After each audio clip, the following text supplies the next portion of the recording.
Hello and welcome to the first ever Q&A on this here channel. My Patreons, who have for years been thanklessly supporting me and my family and this here channel, had their chance to ask me whatever they want to ask me. And so I'm going to answer their questions. I've tried to kind of group them together, but really the order kind of ended up random, so let's get going. First up, Joe asks, how much water is in one of your squirts? Oh, where the heck did I put my... Yeah, there we go. So this, which you see in just about every video, is a standard milliliter pipette. I tend to try to fill this up with water about halfway, so you're talking about half a milliliter, sometimes a little bit less than that. So you figure in a glass this size going up to there, that's what, maybe a little bit less than an ounce. If I put 5 squirts in that, you're looking at 2.5 milliliters of water going into it. So you can play with the math. All right, next up, Trevor asks, this is unfair, which base ingredients make for the best unaged or at least not matured in wood distillates in your opinion? That is agave, cane, juice, pear, grain, etc. This is deeply unfair, Trevor, and I will tell you. So if you're just talking about unaged spirits, a lot of these, the traditions that kind of take up these raw materials, all have their own, I'm going to say, techniques they can use to kind of juice up the flavor. So obviously in Jamaican rum, you have got wild fermentation, you've got dunder, you've got all that stuff going. You've got the friggin' cousins process. In say, I know most malt is bottled aged, but with malt as well as with agave, you have the smoking process a lot. For a lot of fruit spirits, pear and apple spirits, you have crazy long fermentations. Even with something like Mar, like pomace spirit, you have concentration. You're basically pressing out like a lot of the fermentable material, so concentrating the flavor that way. Although it's not really, I don't know if you can call that a technique. With baijiu, for example, you have chew fermentation, you have all that stuff going on. So it's not just the base material. I mean, it's all these sort of techniques that can play into it. And of course, it's the choices of the individual producer, the talent of the producer, what their budget is, what they're willing, how much of a pain they're willing to submit themselves to get the best spirit they can. So in an individual case, like, any one of these could be better than any of those. That being said, if I were to pick a ceiling or a raw material with the highest ceiling, it's hard not to pick agave.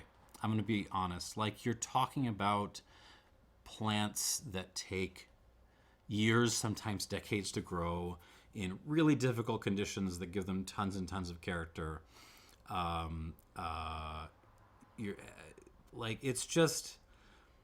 It's just a raw material that seems like it has maybe just there's more things going into it that could be used to draw out potential than some of the others. That being said, it's not a fair question, bro. I'm sorry. All right, moving on. Ian asks, any experience with vintage Amari? I recently bought several bottles from the 70s and 80s from Astor Wines in New York. Well, okay, first of all, no, not so much with vintage Amari, but it kind of Amari in general. I have to make a confession. I'm not real good with Amari. Like, obviously I've done my due diligence. I've tried a whole line of classics, a whole line of like newer crafty products and stuff, and I appreciate it. I respect it. I like it. I feel like I can't really follow the tune, if that makes sense. Like, even with Braulio, which I absolutely adore, most of my last bottle of Braulio ended up in like boulevardiers. And by the way, Braulio boulevardiers are fantastic. So yeah, Amaro kind of in general, I did a couple of videos, but I've just kind of accepted that maybe I'm just not the right person to be talking about it, because I don't know if it totally clicks with me. Put it this way, like death metal. I absolutely respect the hell out of death metal. The techniques, the effort, it's just a very hard musical style to do. And when I'm at a friend's house or something and they put it on for me, I generally do enjoy the death metal. But I'm not, at home like putting on Napalm Death and listening in detail. That's pretty much never happening. And Morrow is kind of the same way. Kind of, I guess, a lot of Geists, some macerated spirits, liqueurs, stuff like that. It's just, I appreciate it. I don't feel myself qualified to talk about it from an authoritative position at all. That being said, I say that while I am sipping this Edelbrand here. We'll talk about this in a little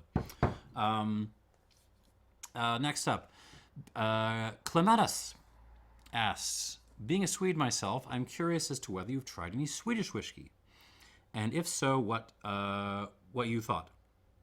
The oldest brand here did go bankrupt the other day. That's true. Mackmyra did just go out of business a couple of weeks ago, which is kind of sad. I will say I've tried a couple of Mackmyras a couple of years ago. I don't really remember them that well. And this is another one of those things. World whiskeys kind of became more available right around the time I was starting to turn more and more towards non-whiskey spirits. So they're kind of a victim of that timing. I would like to try more world, non-Irish, non-Scottish, non-American, non-Japanese whiskeys, like, over time. I just haven't really gotten into it. That said, I really want to try Smogan. I keep looking around for Smogan. It's really, really hard to get a hold of. So hopefully one of these days. It's on the list. Just hasn't happened yet. There's a lot of spirits out there. All right, Clematis also asks, what you said about baijiu, that whole baijiu fiasco. There was a second video made. I'm not watching it. I don't need that in my life. What you said about baijiu made me wonder: if there are any spirits that you genuinely do not like, that you don't like the taste of, even if it's the best quality. I guess the best quality within that kind of genre. I would say, yeah. I mean, a lot related to kind of what I said before. Like sweetened spirits in particular, liqueurs, I just even when they're well made, even when they kind of do other stuff to balance off the sugar, and especially when it's like artificial sweeteners, like additive tequila, like I have trouble. I really do, which is weird because I really enjoy like dessert wines, even like a kind of an off-dry porter, a beer or something I can get into, but for some reason, like sweetened spirits, just like I have a visceral like and I have to kind of like fight against that in order to talk about them in kind of an objective way. That being said, again, like if they're good, I can still come around, but it's another one of those things where I'm pretty weak, honestly. All right, moving on. Joe responded to that and said, Clematis asked a very good question related to that. Are there any notes that ruin a spirit for you? Again, a lot of this is about balance and degrees and stuff, but a lot of them are wood related. So, like especially on malts, raw woody notes, like just like raw ginger and sawdust and like cheap tea bags, like that kind of raw wood character, that will absolutely throw me off. Like red wine cask character, that kind of like herbaceous strawberry thing, that will just often send me off. But if it's in balance with everything else, even then I can kind of deal with it. Spirits, moving away from uh, like woody notes to kind of just spirit stuff. Sometimes things can get excessively floral. That can happen. Normally I like flowers, but some things are just like you're trying to drink perfume, and that's no fun. Like sometimes faintiness can get a little bit too much, but sometimes things can be a little cardboardy. I'm not into that.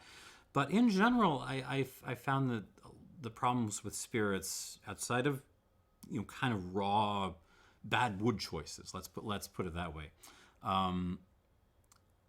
In general, I found like the problems with spirits in terms of where I'm knocking them down in score is just lack of character. Like they just don't do that much, or they're kind of flat, more so than like any particular off notes that are kind of emerging. Usually it's kind of a special occasion if actual off notes are coming out in a pretty commercialized spirit. All right, moving on. Trevor asks also, if you could dramatically improve the domestic image / awareness / perception of one spirit overnight, what would it be? That's an easy one. Fruit brandy. Fruit brandy. Baijiu comes in second, but it's like a far second because Baijiu has some of the largest spirits companies in the world behind it. It's and it's presents really good values, kind of up and down the price range. It presents pretty much everything is bottled at 50% or higher. I really feel like Baijiu is going to happen at some point. Once there's enough good information out there, once there's sort of communities starting, nerdy English language communities starting to form, I think baijiu is going to happen. It's just the quality is too good for it not to. But the reason why it's second to fruit brandy is because fruit brandy, it's not just the consumers are leery of fruit brandy. Is it going to be sweet?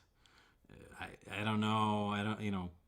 It's even the producers seem a little bit scared of putting stuff out. Almost everything I see out there from fruit brandy is 40%, and that's just not good enough. Like you're killing your spirit. We are Americans, god damn it.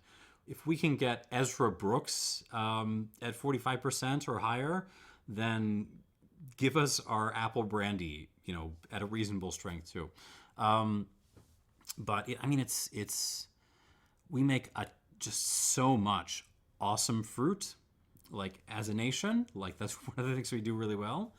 And there's lots of stills out there. And by the way, unlike a lot of stuff which you have to replant every year, year after year, fruit just kind of regrows. So it's bordering on sustainable, which is nice. So yeah, top of the list for me, if I could, Thanos snap one category into greater public awareness, fruit brandy, easy. Next up, Joe asked a lot of questions. I like the energy, Joe. Joe asks, can you help me understand the flavor, note, or descriptor referred to as grassy? I get malty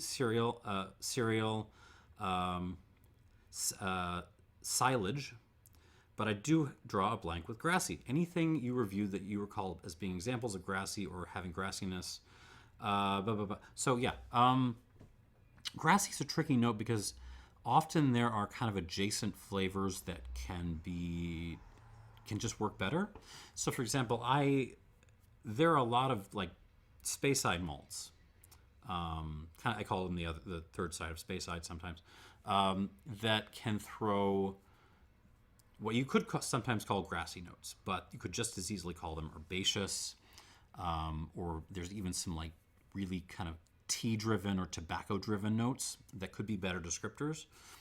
A lot of the time in cane spirits, you get some kind of aggressive greeniness. But again, are you really smelling like grass, or are you smelling like cane and vegetables and that sort of thing. I will say, if I were to pick some categories to check out that legitimately start to approach grass, like Irish whiskeys, a lot of the time throw grass for me. Auchentoshan too, in particular, throws grass for me.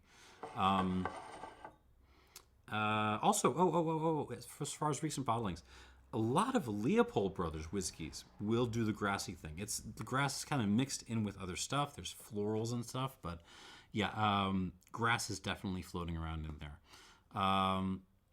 That being said, if you don't find that a useful tasting note, this is all analogical language anyways.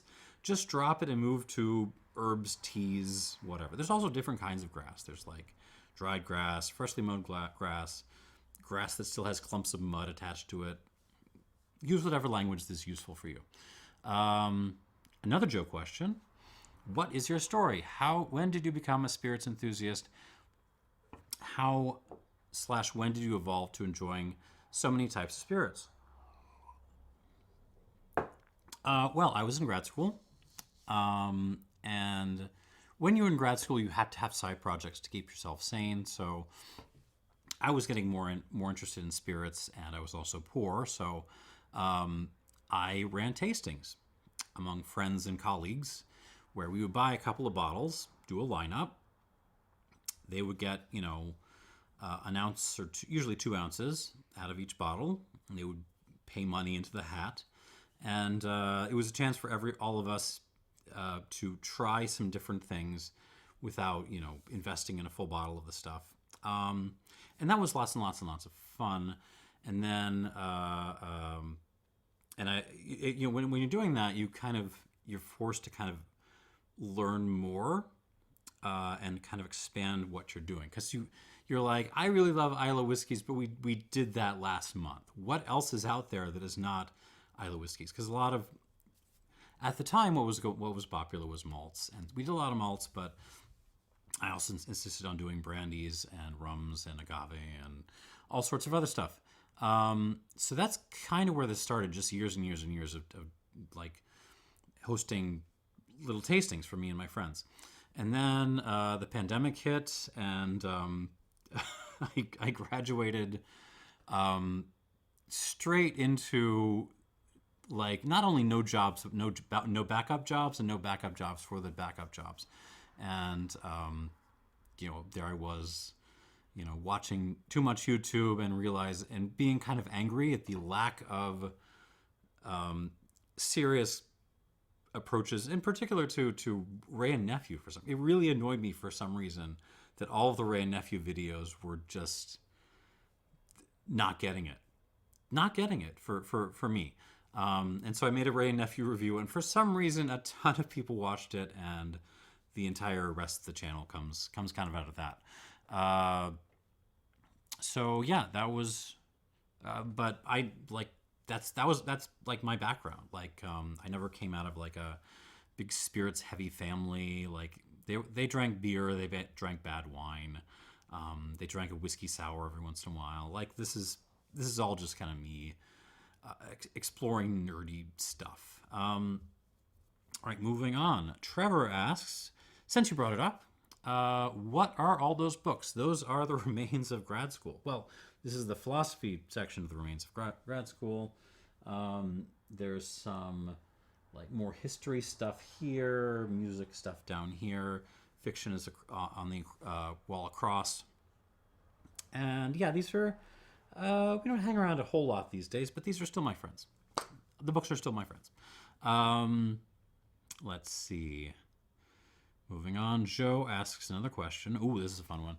Any other European online retailers with reasonable shipping costs to Illinois and hopefully Missouri beyond Fine Drams and Passion for Whiskey? Those two have been great for me.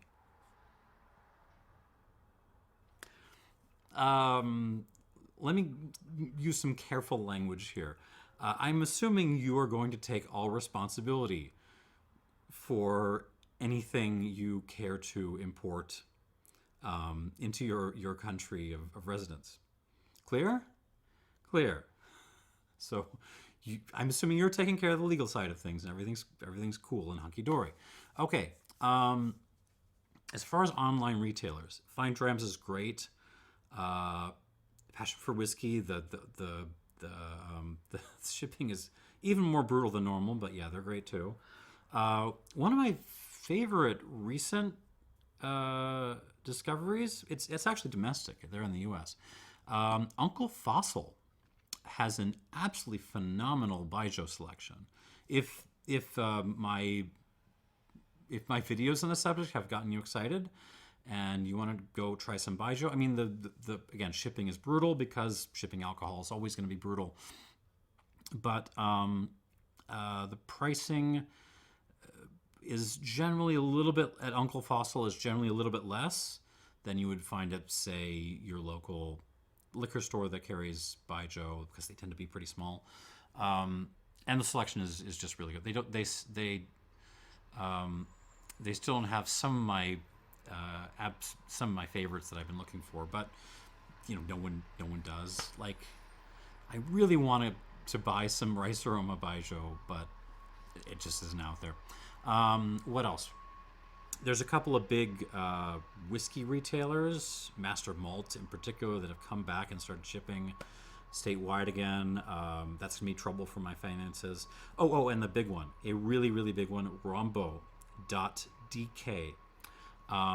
which is kind of a pain in the butt site to navigate because everything is in Danish, including the pricing. You're gonna have to have a side window open to convert currencies. You should remember also that that is going to be taken out from you at checkout. Rombo has a fantastic rum selection. They also have some other fun stuff. And agricole selection could be better. The sort of French side of things, that could be better. But every other kind of rum, absolutely worth your attention. And the great thing about Rombo is flat rate shipping. So if you are...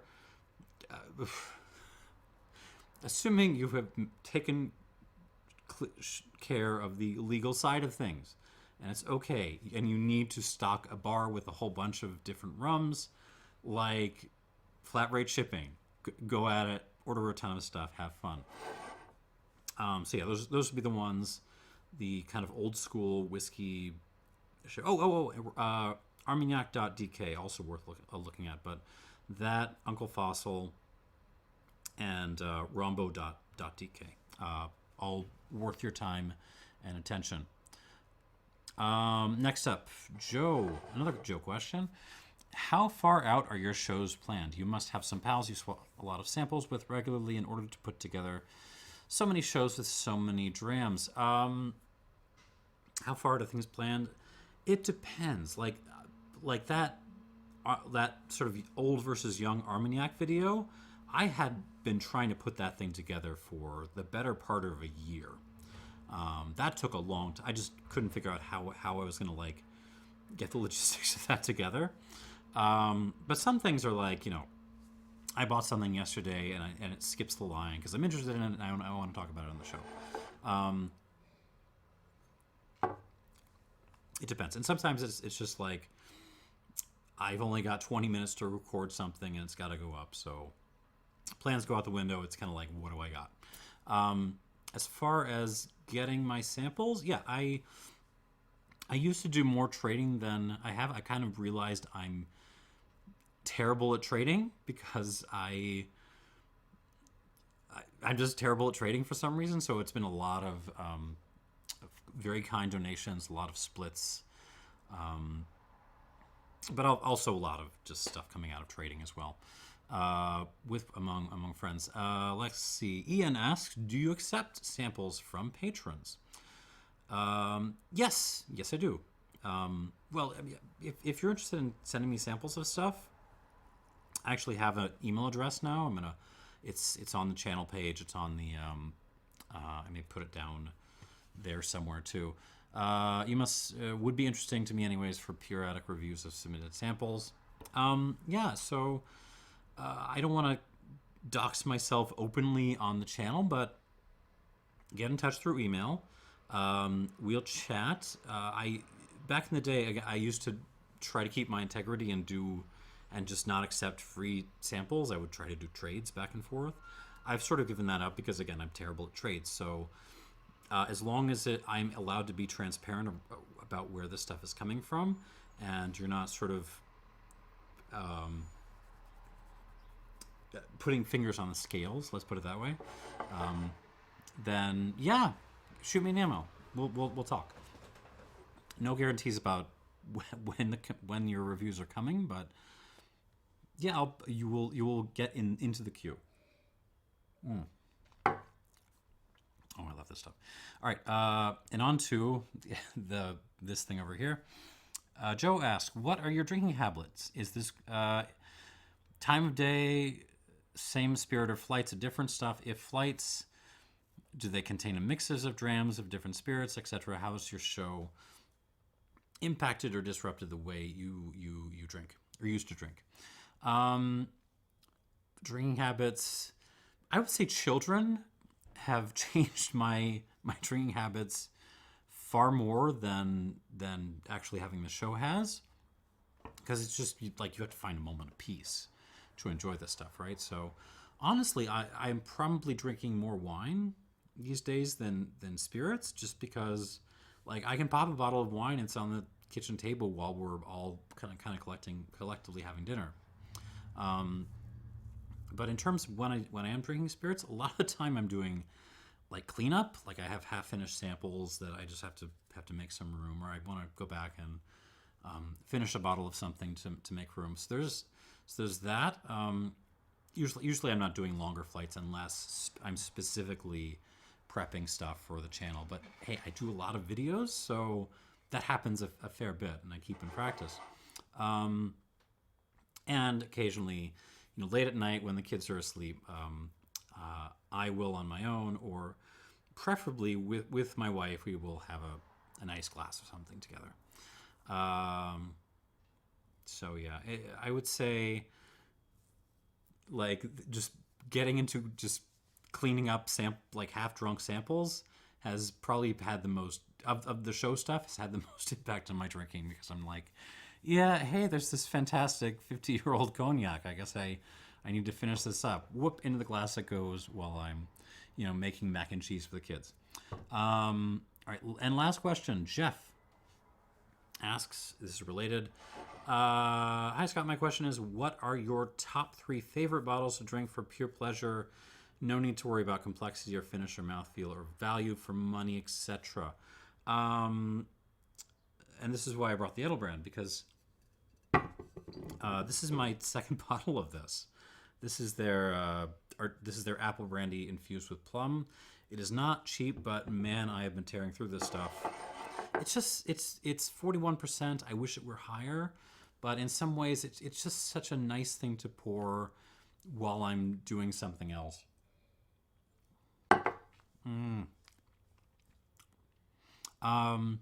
So yeah, this for me personally, like this is up there right now. And of course, all this is subject to change because I'm not consistent. That's just who I am.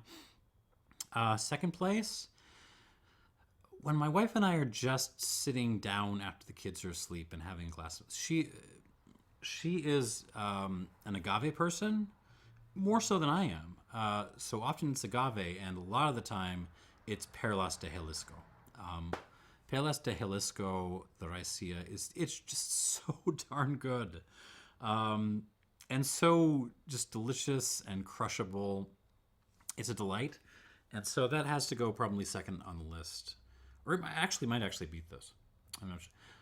My wife isn't so much into this as I am. So yeah, okay, if it's a combined score, Perlas de Jalisco probably takes the front place. In third, I mean, it's a toss-up. It's like I'm digging into my stockpile of Hamden or Barillon or, peaty malts. I enjoy peaty malts sometimes. But those are the two I can give you right now that if I'm just reaching for something and it's not a sample bottle, it's not to clean something up, those are the two right now. And yeah, those are your questions answered. Thank you again to my Patreons for supporting the channel. Y'all are awesome. I couldn't do this without getting that little bit of extra funding every month. And Yeah, thank you. And if you enjoy this, we'll try to do it again soon. Thanks for watching and cheers.